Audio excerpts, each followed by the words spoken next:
Hi everyone, welcome to our first video where we will dive a little bit deeper into theories of personality. So there are three main theories that I'm having you read about this week. I'm going to discuss two in greater detail in video form. I'm choosing to discuss just those two in greater detail because they are very influential but not as kind of commonplace. So many of us think about personality in terms of traits. This is because this is how it's frequently measured. So many of you have probably already taken some type of personality assessment. And so it's just very commonplace for us to understand personality in terms of these broad traits that our behaviors exist on a spectrum, somewhere like introversion and extroversion, and we lie somewhere on that spectrum. Well, that's a very specific understanding of personality. But because it's so commonplace, I think you probably have a good enough understanding of it paired with the reading. So I want to take more time in these two videos to unpack the psychodynamic perspective of personality, which is Freudian, and then the humanistic perspective. And you will have readings on both of those as well, but we'll go a little bit deeper in these videos. So just to start off, I mentioned in the preview video that what we're talking about when we discuss personality are these these patterns of thinking, feeling, and behaving. Now, this definition on your screen probably looks very simple.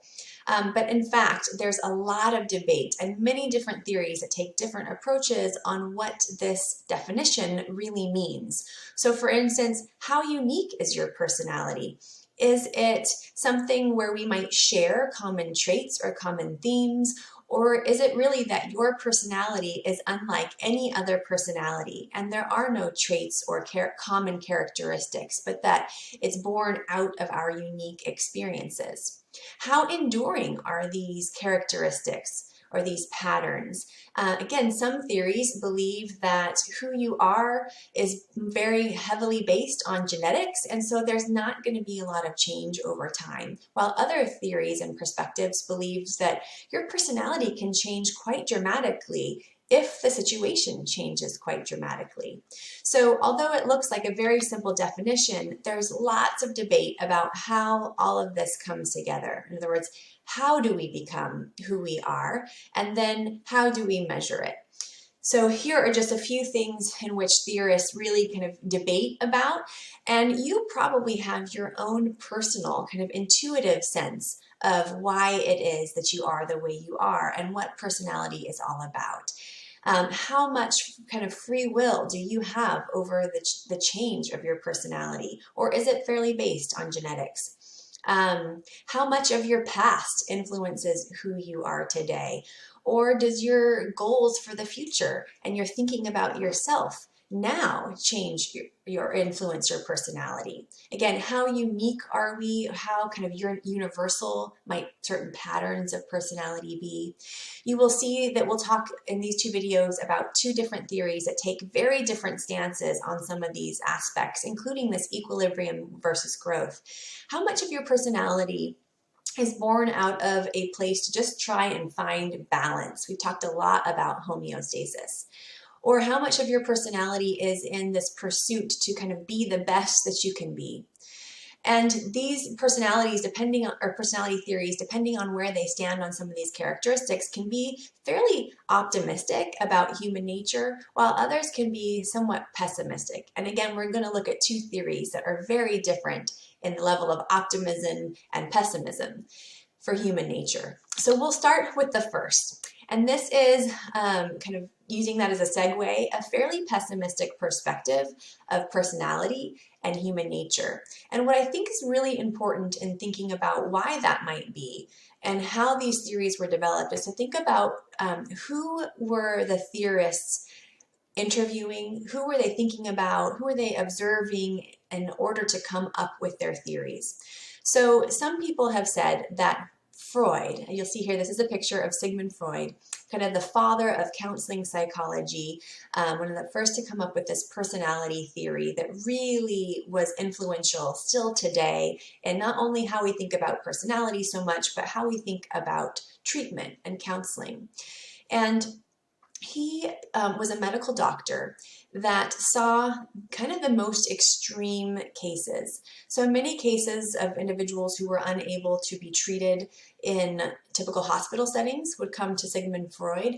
And so again, he saw the most extreme, kind of the most quote unquote sick, if you will, that it couldn't at least be treated in the conditional standard practices. So keep this in mind when you think about, as you hear about and read about his theory, that this is who he was looking at. This is who was helping inform his theory for personality. Now, one other reason why I'm talking about the two theories that I will in these two videos is because we will come back to these theories because not only are they influential in personality, but they've also been very influential in how we think about treatment. Why you think someone is the way they are certainly then influences how you're going to help treat them or how you're going to help alleviate suffering or continue with human flourishing. So theories of personality and theories of counseling really go hand in hand. So we will come back to these, so be sure you take note and try and understand them well so that you can understand the application of these theories when we discuss counseling later on in the semester. Okay, so as I mentioned, Sigmund Freud had his own medical practice, and he would see cases that were very challenging to treat under standard circumstances. So for instance, he might see an individual who was blind, but there seemed to be no apparent problem with their eyes. He would treat them through this kind of talk therapy, talk through lots of problems and complications, early experiences, and many times then this person would regain their vision, for example. We call this a psychosomatic disorder, where there's something that tends to be more psychological than physical that's a problem, and yet it manifests in a very physical form. So people would be paralyzed, would have no vision, and through treatment with Sigmund Freud, they would come to be able to feel their limb, let's say, that had been previously paralyzed, or to see. And so he realized through this kind of treatment, through seeing these kinds of patients, that many times their problems were more psychological or emotional than physical. And so he devised not only a theory of personality, but also a theory for treatment based on this theory of personality. How he said you develop to be the way you are is that your personality is shaped by a struggle. So it's about equilibrium, about these forces that are at odds with one another. One force is very aggressive in nature because it seeks pleasure at all costs. The other being all about the demands of society or culture.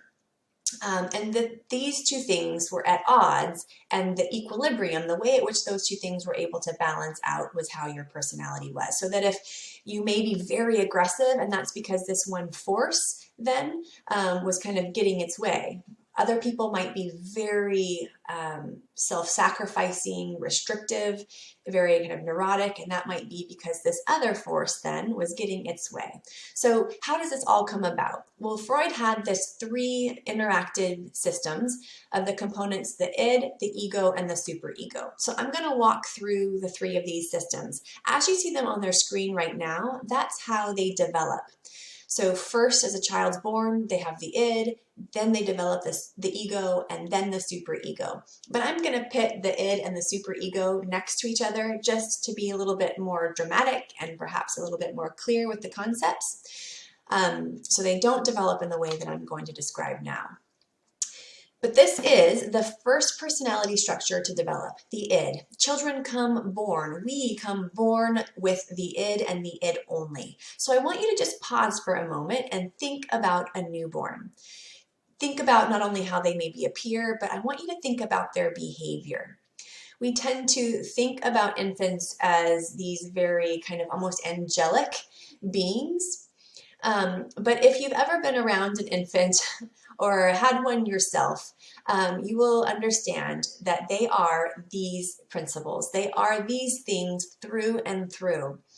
They are what Freud would call the unconscious psychic drive. They embody this drive and this drive alone, which is to survive, to experience pleasure, right? And to make sure in terms of their survival that they will reproduce.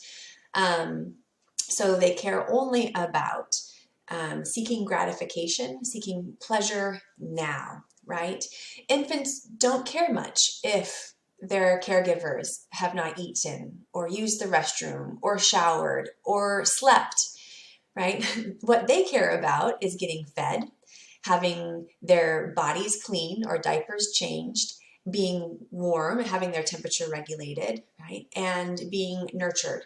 And they want those things immediately. They have no ability to delay gratification, right? They will cry and they will cry until they get what they need. Now, let me make sure to say that that crying that early infants are doing is a reflex. It's a biological reflex. They're not yet manipulating their caregivers by their cry. Something isn't right in their body and they're crying. And this is the immediate gratification. They need that thing fixed in their body right now.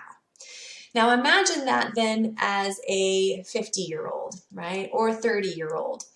And you can see maybe, you can think of individuals in mind who might be very id-like, even as an adult, okay? And we'll talk about why that might be in a moment. Now, the other personality structure that develops later in life is the superego. This is the moral conscience. This is the conscience that represents societal expectations, including, religious norms and rules. And so this part of the personality understands the ideal and is interested in only that, only perfection. So it not only just wants to follow the rules, but it wants to do it perfectly. And so you can see that this might very much so contradict the needs and demands of the id, right? The id wants things now, and the superego is saying, oh, wait, that might be problematic. That might be rude. You need to care about others. What about these golden principles? And so these two things are very much at odds. Now, oftentimes the id and the superego get kind of personified as the angel and the devil on the shoulder. That's not very accurate, because let me just say very clearly, make no mistake that the superego is no walk in the park either. If people had only the id, it is likely that they would either be killed or die themselves in efforts to, aggress toward others to get something that they wanted or needed. On the other hand, if someone only had the superego, it's very likely that they probably wouldn't be killed because they're following all norms, but they in fact might die. They might die out of some kind of self-harm or self-deprivation. So perhaps something like, to make this a little bit more applicable or more real, they would die from perhaps not eating, through starvation, trying to meet some kind of cultural expectation of beauty. They might die from self-harm because of feeling like they can't meet up or can't meet the standards of their society, of their family, and so on and so forth. So either one of these alone are not good in and of themselves. So thank goodness then that what develops in the middle between the id and the superego is the ego. This is the executive part of the personality. You can think of this as kind of the mediator. This is the one making the decisions, where if you can think about a boardroom, the id and the superego bring their needs to the table, and the ego figures out how you are going to meet those needs best. It's the reality principle. Okay, we can't do that id, we can't do that superego, so what can we do in terms of being realistic, where we can maybe meet some of these needs, but not so much in the ways in which the id and the superego are demanding? Now, it's important to know Freud's iceberg model for personality. Now, this model isn't really, there's not much research evidence behind Freud's personality theory and this model, but what does map onto this model very well and has much robust research evidence is just our understanding of the mind and consciousness. I presented this model earlier on when we discussed consciousness, that much of what our brain processes is under the water, under the surface. It's unconscious. And only a few things of that which we attend to, are aware of, happens above surface in our consciousness. So map that onto this model of Freud's personality theory. And he argued that the id is completely unconscious. So much of what is driving your personality is completely out of your conscious awareness.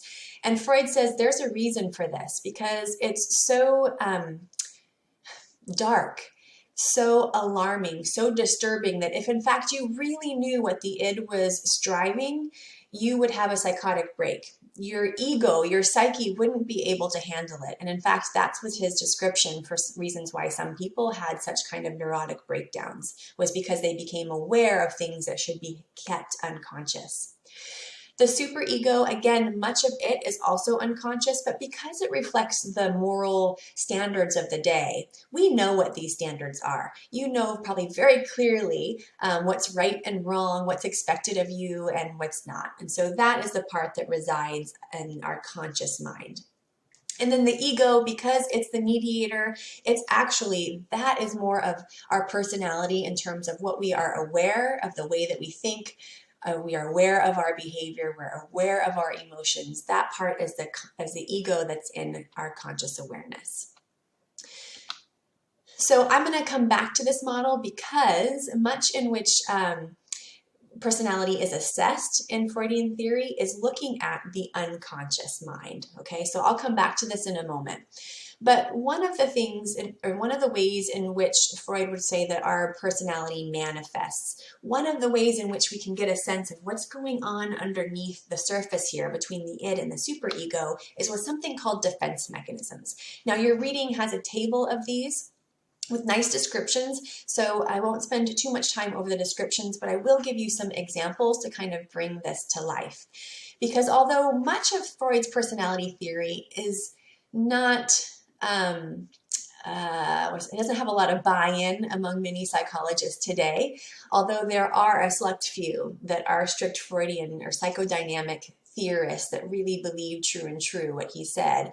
Most psychologists kind of poo-poo his understanding of personality, and yet it's still very influential in counseling. So why is that? Well, this is part of it, that even your non-Freudian therapists look for things like this, because we do have an understanding that when there are kind of unacceptable impulses, that we try to mask them or disguise them in our behavior so that we can justify our behavior in other ways. And that many times we do this unconsciously. We're going to talk about this again in social psychology. There's a whole theory about this, but it's that we try to disguise some of our real impulses that are threatening to our understanding of who we are. These impulses that are threatening to, as Freud would say, the ego. And so this protects us from anxiety and yet relieves a little bit of the tension between the superego and the id in the way that these appear, okay? Because it's like they're kind of getting their way, but not fully. So let's go through some examples and hopefully this will make a little bit more sense. So these are just a few defense mechanisms. I'll go over some more. Some of these have made their way into our everyday language, like denial. We all know what denial is, right? When we deny the existence of something or we deny the truth of something. So someone might say it would be very anxiety provoking to really come to grips with the fact that maybe you have an addiction to a particular substance. And so what do you say instead? No, I've got it under control. I'm just a social drinker. Or, maybe I drink a little bit too much, but it's not a problem. I still can do A, B, and C. I can get those things done. And yet perhaps other parts of your life might really be suffering.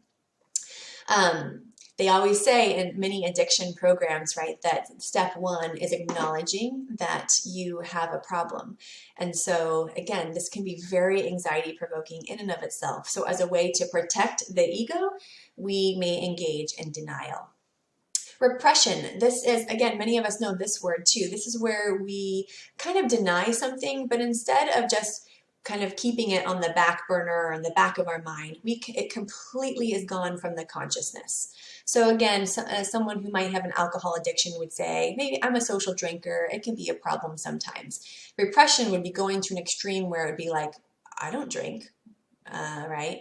Or another example might be if someone has, let's say, a one-night stand. This might be very threatening to their ego for how they view themselves as someone who wouldn't typically engage in that behavior. So when they see that person that they had the one-night stand with, they don't even recognize them. They feel like, I've never even seen this person in my life. Now, there's not a whole lot of research evidence to support this, this kind of blocking out experiences that were particularly traumatic. In fact, the opposite is usually true, that when someone has a very traumatic experience, it's actually hard to forget, right? If not impossible. But this was certainly a very important defense mechanism for Freud's theory. Regression is another one. This one is not listed in your text, but this was an important one for Freud as well. This is where when something is threatening or anxiety provoking, the individual kind of regresses to a younger or more childlike state where things were just, they had less control over things. Things were, perhaps even easier to deal with. So you might go into I'm sorry, I'm struggling for words here. You might go into the fetal position, you might throw a tantrum, you might even engage in very childlike behaviors like sucking your thumb or rocking or pouting. So these are kind of regressive behaviors that put up a wall, kind of protect you from something that's threatening. Reaction formation. This is where there is an impulse that is threatening. Again, remember, these are impulses coming from the id or the superego. And a way to resolve that is the ego takes that impulse and then flips it around somehow, disguises it some way so that it's less threatening. So this would be an example of where you might have a threatening impulse and you flip it on its head and you make it the complete opposite. So for instance, a good example of this might be, I apologize that I sometimes use very dramatic examples that can be hard, but Freud dealt a lot with these kinds of psychosexual impulses. He thought that sexual drives were very powerful in determining personality. So imagine that there's a brother and a sister, and one really has this strong sexual desire for incest to kind of keep the genetics alive, right? But that's the impulse of the id. The superego knows that that's not appropriate. Incest is one of the most strongly kind of universal taboos. And so in order to meet the demands of both, the ego then takes that impulse of incestual desires and flips it to the complete opposite. And now the sister, let's say, has a hatred toward the brother. I can't stand my brother. Now, don't take this to say that every sibling interaction that's about hatred is really about incest, okay? There's a tendency to do that with Freud. But another example might be a parent that has a child. There's a strong cultural understanding that parents should dote over their children, should love them, right? But perhaps a parent doesn't feel that kind of love. And so that could be very threatening, that they're going against cultural norms in that way. What kind of parent, has aggressive feelings toward their child? Well, the id would say that this child is getting in my way of things, of my own life, of my own satisfaction and pleasure. And so this child is a problem, right? And so instead of having those aggressive interactions or desires or impulses toward the child, you flip it, and now you are so in love with this child, right? Again, don't take every loving parent to believe that they deeply have an unconscious desire to hurt their child, right? But those are just kind of dramatic examples. Projection. This is where you take an impulse and you project it, just like a screen, you project it onto somebody else. So tell me if this has ever happened to you. You might be interacting with a friend or a loved one, and they say, "Is everything okay? Like between us, are we good? Is something off? It just seems like something's wrong." And you say, "No, everything's fine." Why? Now, two things could be going on here. One is you could be in denial. There could really be something going on between you and you're just denying it. So that's one. The other is projection could be happening here, where if there's really nothing going on your end, it's possible that your friend or your loved one is angry at you, feels betrayed by you, and yet that's too anxiety provoking to accept. And so what do? They project it on you. And now they think that you must be angry at them or you feel betrayed by them, because it's easier to see our stuff in other people than it is to sometimes to embrace our own stuff. So that's an example of projection.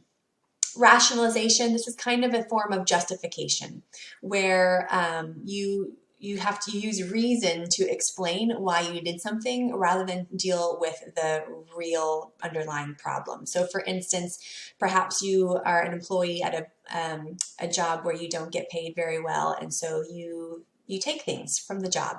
You take some pencils, some paper, and then it maybe turns into some bigger supplies, and you think, well, they don't pay me very well, so I'm just going to take these. And they never use it. They always have way too much stuff. So, I really need this, and so I'm going to take it. So that would be an example of rationalization, where perhaps what's underlying that is that you're in a job that you're not performing well, or perhaps you should have really excelled and tried for that promotion or got a different job and you didn't. And so rather than come to grips with your own kind of incompetencies or deficiencies, right, you rationalize a behavior. Displacement. Okay, this one is where you take some kind of impulse and you displace it onto something else. This is kind of sounds like projection at this point, but rather than see your own stuff in somebody else, you're kind of taking out your own stuff on somebody else. So let me give you an example to hopefully clarify that. Let's say you take a exam and you don't do very well. Let's say, I don't know why this would be true these days, but let's just say it could be too threatening to take out that anger on your instructor. Maybe they could retaliate and give you an even worse grade, right? You don't want to make the rest of your semester bad. Plus, they're kind of an authority figure. Maybe they're online. How are you going to even connect with them? So you're just angry at your professor. And so what do? You take it out on your roommate or your loved one or a child or a pet, right? And you get home and you just start lashing out at them in anger. Okay, so that would be an example of displacement, where you're taking something, some kind of threatening impulse. You can't deal with it with the source because that's too threatening, and so you shift it and displace it towards someone that's less threatening. This has been used to explain things like domestic violence, like child abuse, again, from the Freudian perspective. I think it's far more kind of complex than that, but those would also be fairly kind of dramatic examples of displacement. Okay, I'm going to try and wrap up here fairly quickly. So if these are unconscious, how do we assess them? We're talking about personality and then personality assessment in this chapter. So again, we're dealing with the problem of how do you measure something that we're not even aware of. So you can't just give little kind of surveys or questionnaires like trait theorists do. So what do psychoanalysts do to try and understand someone's personality and help you understand your own personality? Anything that loosens the consciousness. The idea is that the ego has a really strong grip on the id and the superego and to keep them down.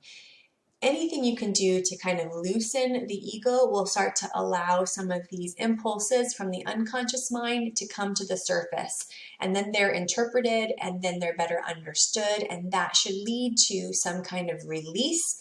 And then the individual can understand themselves better and change themselves, right? That's treatment right there. So hypnosis can be used, free association. If you've ever heard or known anything about Freud, and you can picture the couch and a client laying on the couch and the therapist is behind them, just kind of saying, say what comes to your mind. I'm going to say the color green. What comes to your mind? Your mother, right? I'm going to say these words and without any hesitation, without any filter, just say what comes to mind. That's an example of free association. Dream analysis. Freud wrote a whole book on the interpretation of dreams. Many of us do this for fun. You think, wow, that was a crazy dream last night. I wonder what that was all about, right? Freud was looking at the content of the dream, not the story that you tell yourself. That's the manifest content, right? So when you're telling somebody your dream, that's the manifest content. What psychoanalysts or psychodynamic folks are interested in is the latent content. What's underneath that? All of this up here is just a symbol for all of the impulses and drives and desires that your unconscious have. So that's what they're trying to get at. And then the Rorschach test and the thematic apperception test, or TAT, that's what you see here on the screen. The Rorschach test is an inkblot test. The TAT are these images, just these pictures, kind of vague pictures. And what the client does is just say, what do they see? What image is there? And they tell a story about what they see. And again, they're not looking at these individual stories, but just like personality, we're looking for themes, patterns of, is there particular thoughts of anxiety or self-doubt that tend to come up consistently when someone is describing these images that they see. So as I wrap up here, the psychodynamic perspective of personality heavily emphasizes childhood experiences and puts kind of a psychosexual twist on it. Sexual drives, these biological drives, are very important in personality theory according to Freud. You'll read about that in your text. These unconscious motivations and this internal and unconscious conflict is what determines your personality. And so this takes a fairly sick, kind of dark perspective of personality where you're just trying to balance out these forces, and when things get out of whack, then your personality may be more, again, subdued or more aggressive, right? More neurotic or less. And so what we're doing, we're going to come back to this at the end of the semester when we discuss therapy, what the ideal is that you would have a really strong ego to help balance out the id and the superego. So if your ego is not strong, then you'll start to see personality alter. And so a part of therapy is to strengthen the ego, and we'll talk about how we do that at the end of the semester. But for now, I want to wrap that up on the psychodynamic perspective of personality. I'm sorry that was a long video. It's hard to do Freud quickly. It really is. And there's so much more I could have said. But please transition to the next video where we'll talk about the more humanistic perspective of personality, which is a very different flavor, if you will. So thanks. I hope this video was helpful, and I'll see you in the next video very soon.